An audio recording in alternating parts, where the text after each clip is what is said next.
सबसे पहले तो मुझे यहां आने में विलंब हुआ, इसके लिए आप सबकी क्षमा चाहता हूं। विलंब इसलिए हुआ क्योंकि कल जब मैं यहां पहुंचा तो एक बात ध्यान में आई कि आज 10वीं और 12वीं के छात्रों की एग्जाम है और उसका समय और मेरा राजभवन से निकलने का समय क्लैश हो रहा था और उसके कारण संभावना थी कि सिक्योरिटी के कारण अगर रास्ते बंद हो जाए तो बच्चों को एग्जाम देने के लिए जाने में कठिनाई हो जाए और ये कठिनाई न हो, बच्चे सब एक बार अपने एग्जामिनेशन सेंटर पर पहुंच जाए, उसके बाद ही मैं राजभवन से निकलूं, ऐसा मैंने सोचा। उसके कारण मैंने निकलने में ही 15-20 मिनट लेट कर दिया और उसके कारण आप लोगों को जो असुविधा हुई, इसके लिए मैं फिर से एक बार क्षमा मांगता हूं। साथियों, राजा भोज की इस पावन नगरी में आप सभी का स्वागत करना मेरे लिए गर्व की बात है। यहां इंडस्ट्री से विभिन्न सेक्टर्स के अनेक साथी आए हुए हैं। विकसित मध्य प्रदेश से विकसित भारत की यात्रा में आज का ये कार्यक्रम बहुत ही अहम है। इस भव्य आयोजन के लिए मैं मोहन जी और उनकी पूरी टीम को बहुत बहुत बधाई देता हूं। साथियों, भारत के इतिहास में ऐसा अवसर पहली बार आया है जब पूरी दुनिया भारत के लिए इतनी ऑप्टिमिस्टिक है। पूरी दुनिया में चाहे सामान्य जन हो, अर्थनीति के एक्सपर्ट्स हो, विभिन्न देश हो या फिर इंस्टीट्यूशन, सभी को भारत से बहुत आशाएं हैं। पिछले कुछ हफ्तों में जो कमेंट्स आए हैं वो भारत में हर इन्वेस्टर का उत्साह बढ़ाने वाले हैं। कुछ दिन पहले ही वर्ल्ड बैंक ने कहा है, भारत आने वाले सालों में ऐसे ही दुनिया की फास्टेस्ट ग्रोइंग इकोनॉमी बना रहेगा। ओईसीडी के एक अहम रिप्रेजेंटेटिव का कहना है, future of the world is in India. कुछ ही दिन पहले क्लाइमेट चेंज पर यूएन की एक संस्था ने भारत को सोलर पावर की सुपर पावर कहा था। इस संस्था ने ये भी कहा कि जहां कई देश सिर्फ बातें करते हैं, वहीं भारत नतीजे ला करके दिखाता है। हाल ही में एक रिपोर्ट आई है इसमें बताया गया है कि ग्लोबल एरोस्पेस फर्म्स के लिए कैसे भारत एक बेहतरीन सप्लाई चेन के रूप में उभर रहा है। ग्लोबल सप्लाई चेन चैलेंजेस का जवाब वो भारत में देख रहे हैं। मैं ऐसे कई एग्जाम्पल यहां कोट कर सकता हूं जो भारत पर दुनिया के कॉन्फिडेंस को दर्शाते हैं। ये कॉन्फिडेंस भारत के हर राज्य का भी कॉन्फिडेंस बढ़ा रहा है और आज ये हम मध्य प्रदेश की इस ग्लोबल समिट में भी देख रहे हैं, महसूस कर रहे हैं। साथियों, मध्य प्रदेश पॉपुलेशन के हिसाब से भारत का 5th लार्जेस्ट स्टेट है। एमपी एग्रीकल्चर के मामले में भारत के टॉप के राज्यों में है। मिनरल्स के हिसाब से भी एमपी देश के टॉप 5 राज्यों में है। एमपी को जीवनदायिनी मां नर्मदा का आशीर्वाद भी प्राप्त है। एमपी में हर वो संभावना है, हर वो पोटेंशियल है जो एमपी को जीडीपी के हिसाब से भी देश के टॉप 5 राज्यों में ला सकता है। साथियों, बीते 2 दशकों में मध्य प्रदेश ने ट्रांसफॉर्मेशंस का नया दौर देखा है।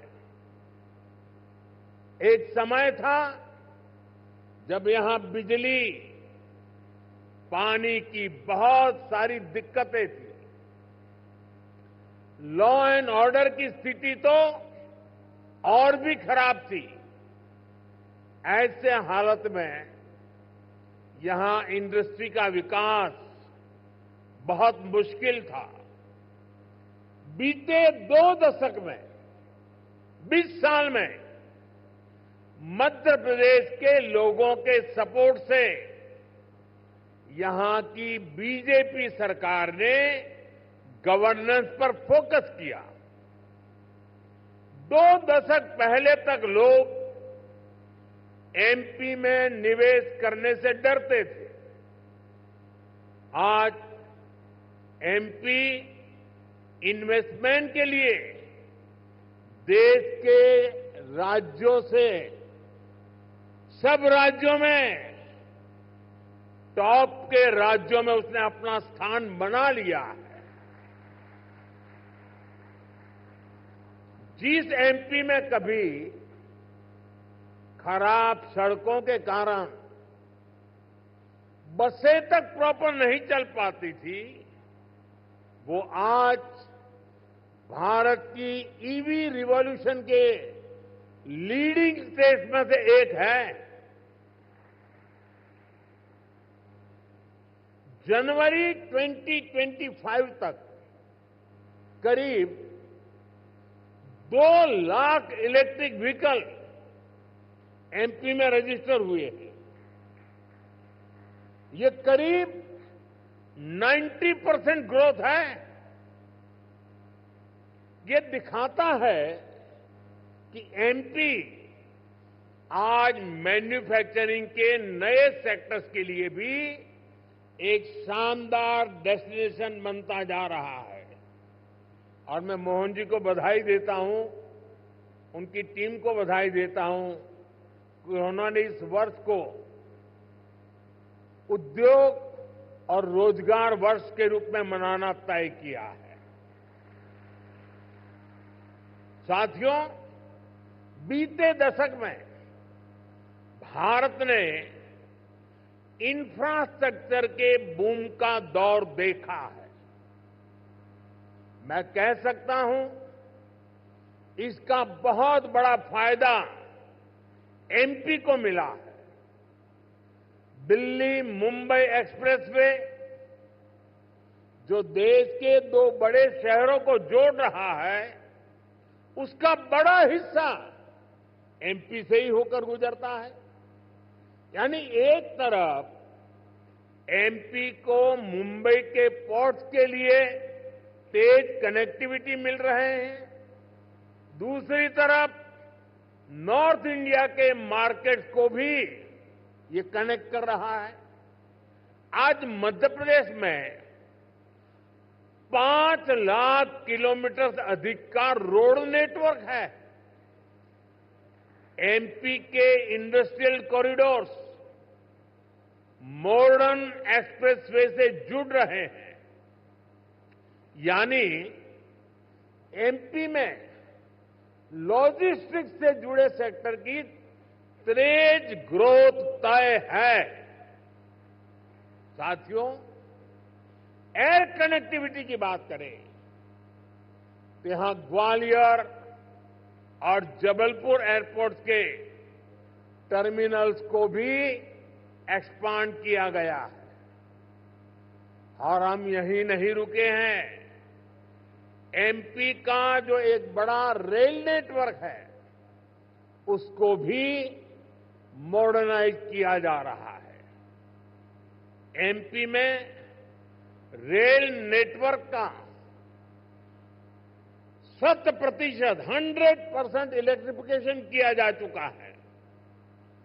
भोपाल के रानी कमलापति रेलवे स्टेशन की तस्वीरें आज भी सबका मन मोह लेती हैं। इसी तर्ज पर एमपी के 80 रेलवे स्टेशनों को अमृत भारत स्टेशन स्कीम के तहत मॉडर्न बनाया जा रहा है। साथियों, बीता दशक भारत के लिए एनर्जी सेक्टर की अनप्रेसिडेंटेड ग्रोथ का रहा है। खासतौर पर ग्रीन एनर्जी को लेकर भारत ने वो कर दिखाया है जिसकी कल्पना तक मुश्किल थी। बीते 10 वर्षों में करीब $70 बिलियन यानी 5 ट्रिलियन रुपये से अधिक रिन्यूएबल एनर्जी सेक्टर में ही इन्वेस्ट हुआ है। इससे पिछले साल ही क्लीन एनर्जी स्पेस में 10 लाख से अधिक जॉब बनी है। एनर्जी सेक्टर के इस बूम का भी एमपी को बहुत लाभ मिला है। आज एमपी पावर सरप्लस है। यहां करीब 31,000 मेगावाट पावर जनरेशन कैपेसिटी है, जिसमें से 30% क्लीन एनर्जी है। रीवा सोलर पार्क देश के सबसे बड़े पार्क में से एक है। अभी कुछ दिन पहले ही ओमकारेश्वर में फ्लोटिंग सोलर प्लांट भी शुरू हुआ है। सरकार द्वारा बिनाय रिफाइनरी पेट्रोकेमिकल कॉम्प्लेक्स पर करीब 50,000 करोड़ रुपए का इन्वेस्टमेंट किया गया है। ये मध्य प्रदेश को पेट्रोकेमिकल्स का हब बनाने में मदद करेगा। मध्य प्रदेश का जो इंफ्रास्ट्रक्चर है, इसको एमपी सरकार आधुनिक पॉलिसीज और स्पेशल इंडस्ट्रियल इंफ्रास्ट्रक्चर से सपोर्ट कर रही है। एमपी में 300 से ज्यादा इंडस्ट्रियल जोन्स हैं। पीथमपुर, रतलाम और देवास में हजारों एकड़ के इन्वेस्टमेंट जोन्स भी डेवलप किए जा रहे हैं।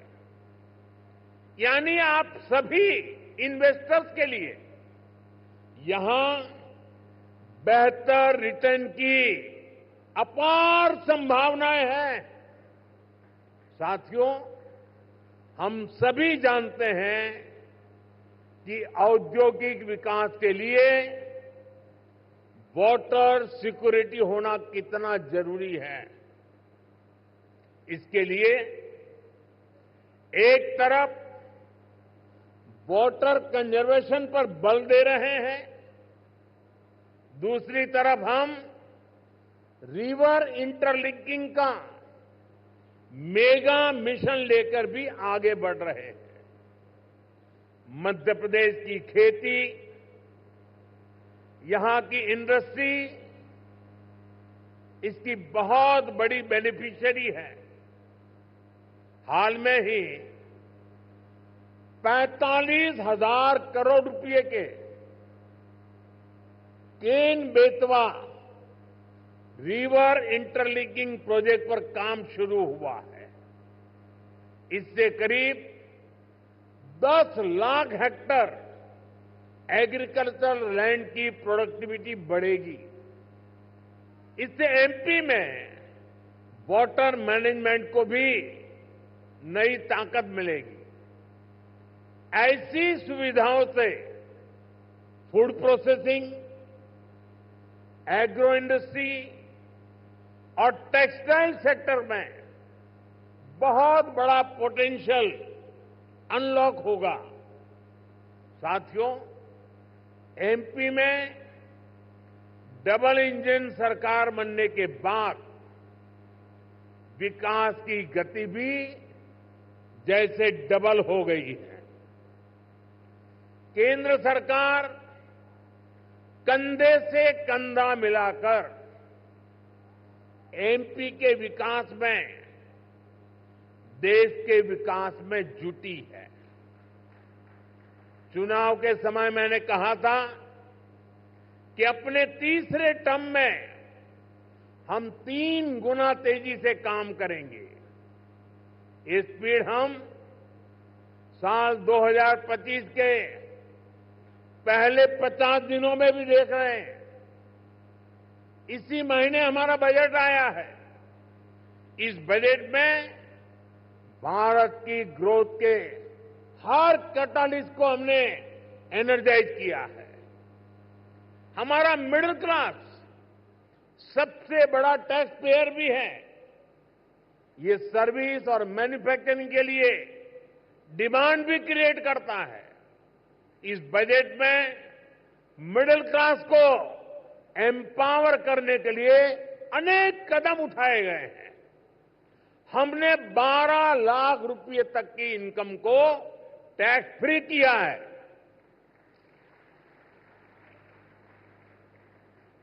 टैक्स स्लैब्स को रिस्ट्रक्चर किया है। बजट के बाद आरबीआई ने भी ब्याज दरें घटाई हैं। साथियों, बजट में लोकल सप्लाई चेन के निर्माण पर बल दिया गया है ताकि मैन्युफैक्चरिंग में हम पूरी तरह से आत्मनिर्भर हो सकें। एक समय था जब एमएसएमईज के सामर्थ्य को पहले की सरकारों ने सीमित करके रखा था। इसके कारण भारत में लोकल सप्लाई चेन उस लेवल पर विकसित नहीं हो पाई।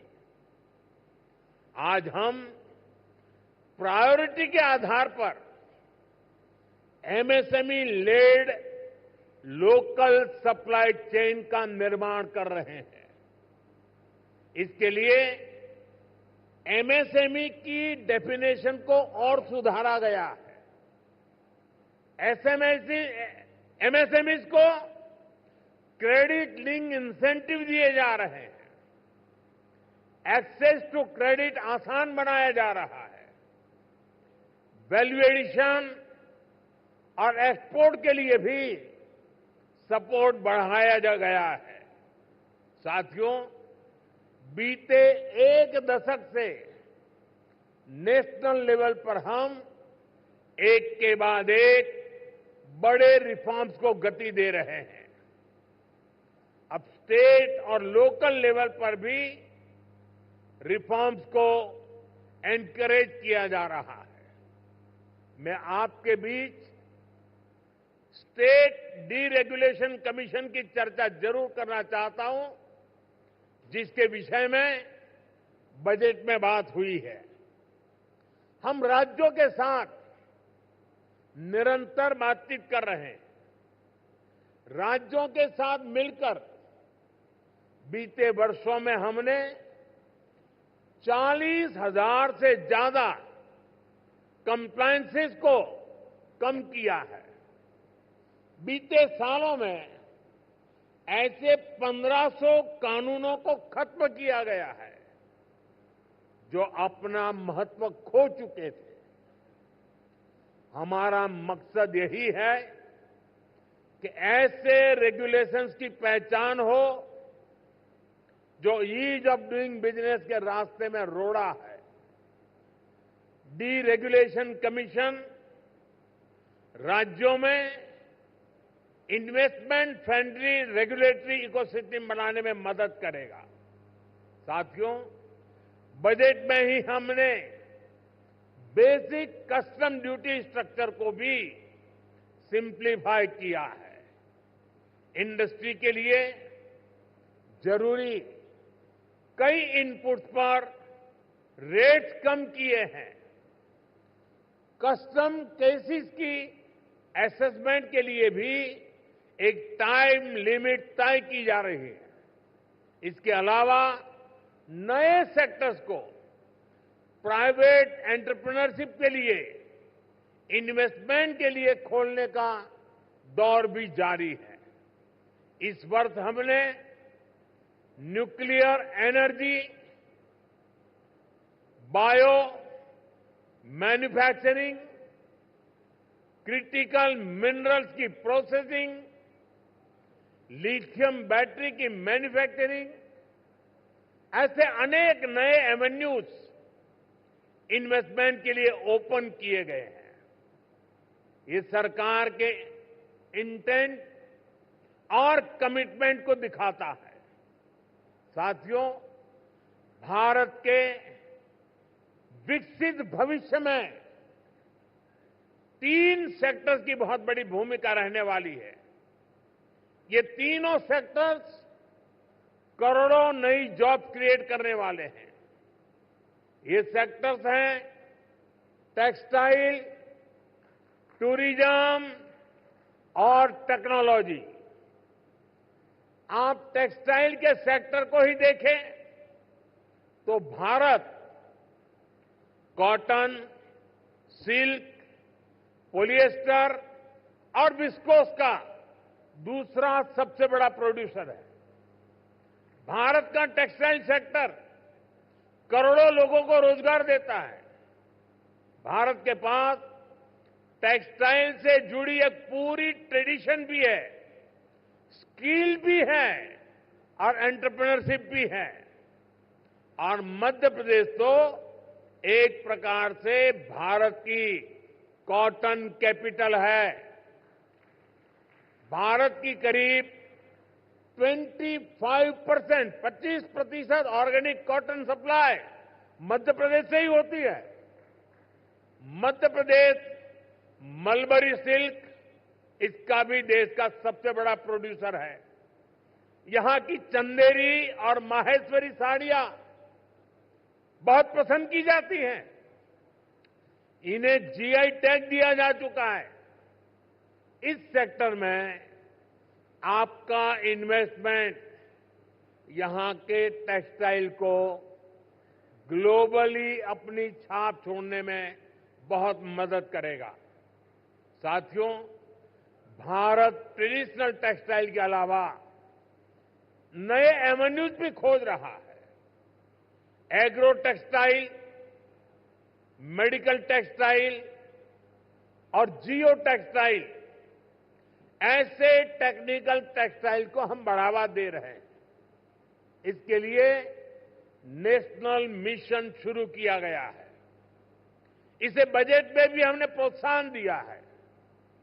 आप सभी सरकार की पीएम मित्र स्कीम से भी परिचित है। देश में टेक्सटाइल सेक्टर के लिए ही 7 बड़े टेक्सटाइल पार्क बनाए जा रहे हैं। इनमें से एक मध्य प्रदेश में भी बन रहा है। ये टेक्सटाइल सेक्टर की ग्रोथ को नई बुलंदी देने वाला है। मेरा आग्रह है कि आप टेक्सटाइल सेक्टर के लिए घोषित पीएलआई स्कीम का भी जरूर फायदा उठाएं।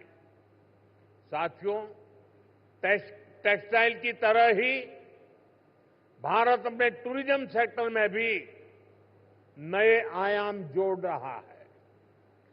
कभी एमपी टूरिज्म का एक कैंपेन होता था, एमपी अजब भी है, सबसे गजब भी है।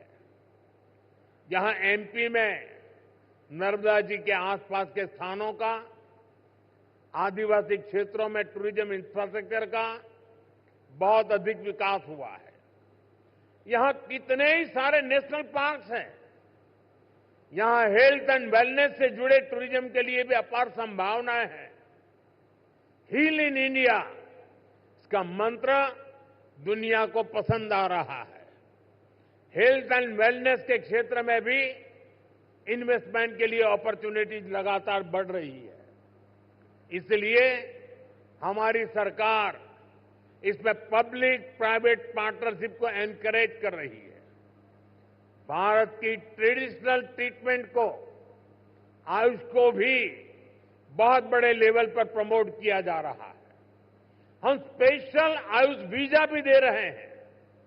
इन सभी से एमपी को भी बहुत फायदा मिलने वाला है। वैसा साथियों, आप यहां आए हैं तो उज्जैन में महाकाल महालोक देखने जरूर जाएं। आपको महाकाल का आशीर्वाद भी मिलेगा और देश टूरिज्म और हॉस्पिटैलिटी सेक्टर को कैसे एक्सपांड कर रहा है, इसका अनुभव भी मिलेगा।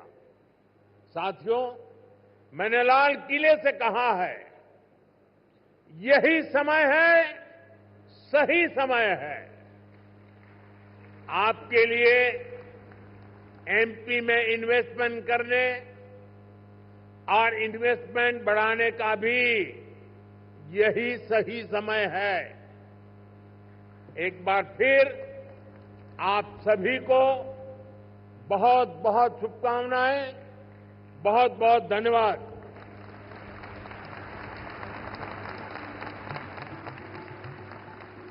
बहुत बहुत धन्यवाद माननीय प्रधानमंत्री जी, आपके प्रेरणादायक संदेश के लिए, हमारे निवेशकों के लिए, हमारे विकास को दिशा देने के लिए, मध्य प्रदेश के लिए विशेष आशीर्वाद के लिए।